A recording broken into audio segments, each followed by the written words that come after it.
You're a Trump Republican, a Bush Republican, a McCain Republican, a libertarian, or a vegetarian, you're pissed.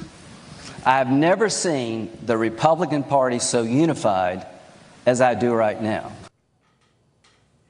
That right there is Lindsey Graham 2.0, the best upgrade ever. Polls show Republicans getting a bump after the stunt the Democrats pulled on Brett Kavanaugh. And that's going to be the first topic for my panelists in tonight's rundown. Each topic gets 1 minute today. Clocks don't care about your feelings. Joining me today, senior producer at the Daily Signal, Kelsey Harkness, Fox News contributor and head of research at Bustle, Jessica Tarloff, and podcast host at the Daily Wire, the execrable Michael Knowles. He works with me, so I can say that. All right, let's start. So, guys, was it the right move for the GOP to confirm Kavanaugh? I'll start with you, Kelsey.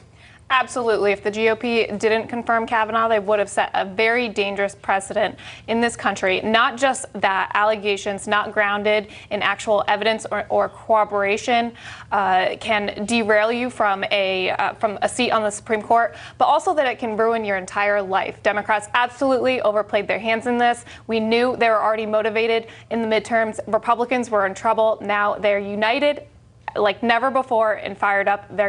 You're going to see them at the polls. Now, Jessica, I know you disagree with this, obviously, so... Only like 99% of it, which is a rarity. The GOP certainly should have gotten Kavanaugh confirmed for their own interests and for what's going to happen in November. I think that enthusiasm gap bump is real and serious, and we have to hope as Democrats that they forget about this in the next 30 days or so.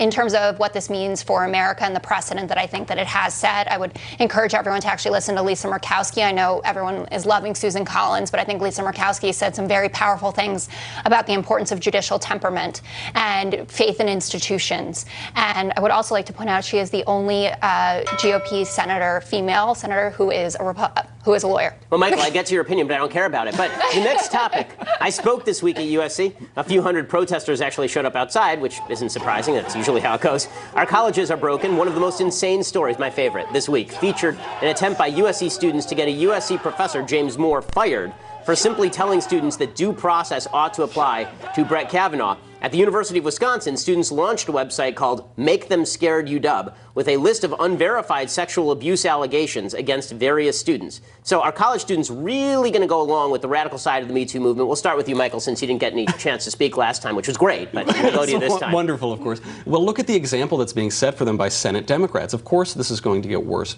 There are two problems here. One is the hookup culture. If the hookup culture is the 1960s free love, Me Too is the 1970s hangover. The other is a lack of civic education. So now we've had major rape hoaxes at universities, UVA, Hofstra, all over the country, University of Wyoming. And yet we have more kangaroo courts, more campus tribunals. This has gone all the way up to Supreme Court confirmation hearings. Unfortunately, college students don't understand due process. They don't understand presumption of innocence. And I don't see either of those problems getting better in the near future. And Kelsey, what do you make of it? A lot of Americans don't realize that the country was quite divided on the Me Too movement prior to the Kavanaugh confirmation. Only half of millennial women had faith in the movement.